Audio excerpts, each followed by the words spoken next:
তারাশঙ্কর বন্দ্যোপাধ্যায় রচিত ডাইনির মাসি গল্পটি প্রথম বেরিয়েছিল ভারতবর্ষ পত্রিকায়। গল্পটি পড়ার পর রবীন্দ্রনাথ ঠাকুর এক ব্যক্তিগত আলাপচারিতায় গল্পটির ভূয়সী প্রশংসা করেন। তিনি বলেন এই গল্পটি হয়তো তিনিও লিখে উঠতে পারতেন না, কারণ তারাশঙ্কর গ্রাম বাংলাকে যতটা কাছ থেকে দেখেছেন রবীন্দ্রনাথ কিন্তু ততটা কাছ থেকে দেখে উঠতে পারেননি। তারাশঙ্কর তাই আত্মবিশ্বাসের সাথে বলতে পারেন স্বর্ণডাইনির বাড়ি, মানে এই গল্পের মুখ্য চরিত্র স্বর্ণডাইনির বাড়ি, তার বাড়ির পুকুরের ঈশান কোণে।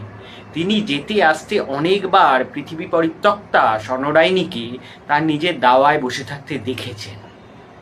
রবীন্দ্রনাথকে এক বাঙালি ভদ্রলোক বলেছিলেন যে এই গল্পটি প্রসঙ্গে, যে এই গল্পটি বোধহয় কোনো বিদেশি গল্পের অনুকরণে হয়েছে, উইচ হান্টিং নিয়ে গল্প।